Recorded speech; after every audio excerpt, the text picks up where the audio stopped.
everyone, I am Nicole Carandang and I am here to discuss about the general linear differential equation, homogeneous linear differential equation with constant coefficient, and last, the construction of a homogeneous linear equation from a specific solution.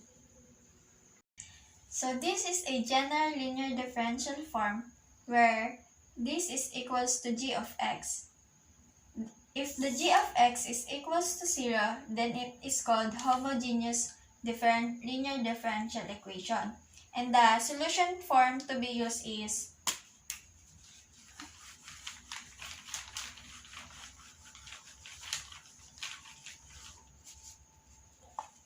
y is equals to c sub 1 y1 plus c sub 2 y2 plus until we get the c sub n yn. So kapag ang g of x ay hindi equals to 0, ang tawag doon ay non-homogeneous linear differential equation. At ang gagamitin nating solution form ay y is equals to y sub c plus y sub p. Ito ay complementary solution at ito naman ay particular solution. So let's discuss the homogeneous linear differential equation with constant coefficient. So ito ay may apat na case. Ang unang case ay distinct roots of auxiliary equation. Kapag ang roots, ang m1, m2, m3, and so on, ay ng auxiliary equation ay real at distinct, ang gagamitin na equation ay ito. So for our example,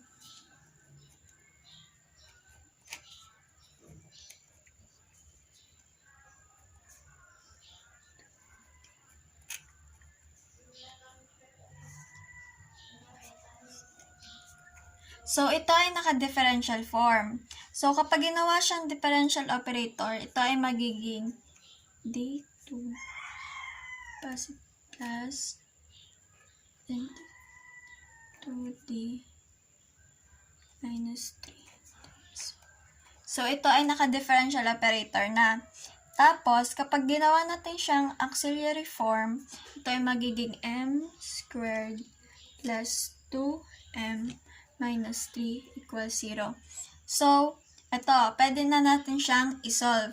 Ang kailangan nating hanapin yung roots ng 3 at saka m squared. So, kita naman natin na, alam naman natin na wala siyang possible roots bukod sa bukod sa 3 at 1. So, ang magiging sagot lang natin dito ay m plus 3 at saka m plus 1 equals 0. So, ang magiging m1 natin ay itong positive 3. Ito ay magiging negative kasi babaliktad din natin siya kasi nilabas. Tapos, ang m2 natin ay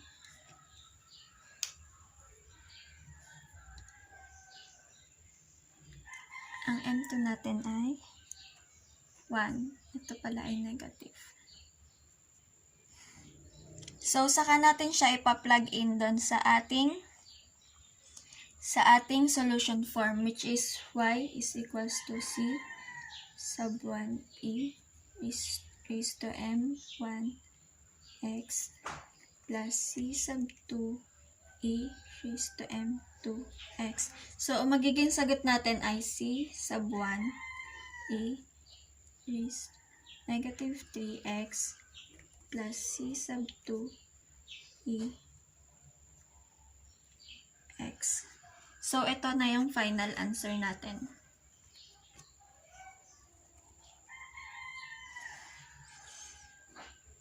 Ang case 2 naman natin ay repeated roots of auxiliary equation. So, kapag ang roots ay repeated, like ang m1 ay equal sa m2, m3, and so on, ang solution form na gagamitin natin ay y is equals to c sub 1e raised to m sub 1 times x plus c sub 2 times x e m raised to m sub 2 x plus c sub 3 x times x squared times e raised to m sub 3 x and so on until we get the c sub n times x raised to n minus 1 e raised to m sub n x. So for our example, d squared plus 10d plus 25 equals 0. So, kita naman natin na ito ay differential operator. Kapag ginawa natin siyang auxiliary form, ito ay magiging m squared plus 10m plus 25 equals 0. So, kapag finactor natin to, ang magiging sagot ay m plus 5 m plus 5 equals 0. So, kita naman natin na repeated yung ating form. So, ang magiging sagot natin dyan ay, ang m1 natin ay negative 5 at ang m2 natin ay negative 5 din. So, saka natin siya isa-substitute sa solution form natin na y is equals to c sub 1 e raised to m sub 1 x plus c sub 2 e raised to m 2x. So, ang magiging sagot na natin ay y is equals to c, ito pala ay may x, c sub 1 e raised to negative 5x plus c sub 2 x e raised to negative 5x. Yan. So, pwede natin siyang i-factor kasi magkapareho naman to. Tapos, ang magiging sagot natin ay c sub 1 plus c sub 2x e raised to negative 5x. So, ito na yung magiging final answer natin. So, ang case 3 naman natin ay imaginary roots of auxiliary equation. So, ang equation dito ay m is equals to a, positive, negative, b, I. So, ang A natin ay not repeated or constant. Tapos, ang B natin ay numerical coefficient of I.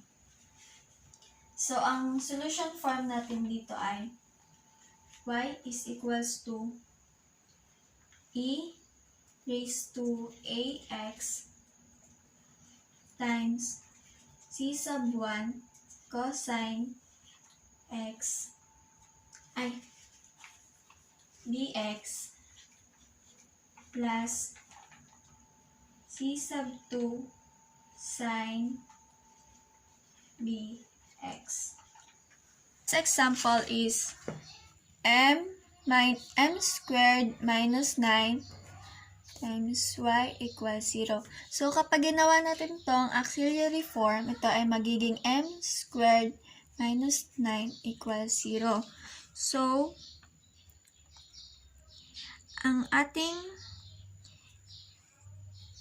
di ba ang ating equation dito ay m is equals to a positive, negative, bi.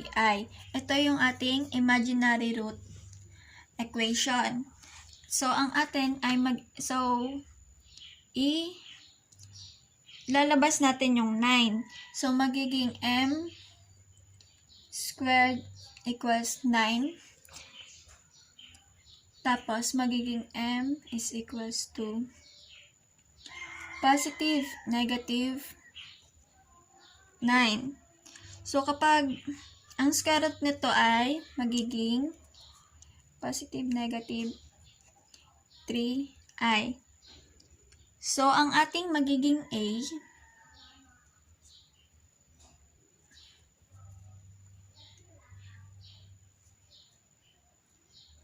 is 0 since wala naman siya dito. Tapos, ang b natin ay 3. Ito. So, kapag pinlog in na natin siya sa ating solution form, ang magiging sagot natin ay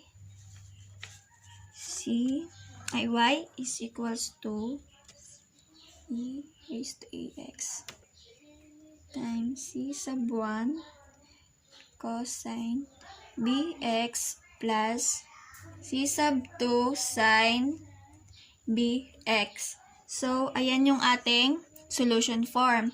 Pa-plug in na natin yung sagot natin. Y is equals to E. Ang ating A, wala naman tayong A. 0. X. Tapos, ang ating C sub 1 cosine. Ang B natin ay 3X plus C sub 2 sine 3X. So, yan. Ito ay kakancel lang natin. Tapos, ang magiging sagot na natin ay y is equals to c sub 1 cosine 3x plus c sub 2 sine 3x. So, ito na yung final answer natin. Ito yung final answer.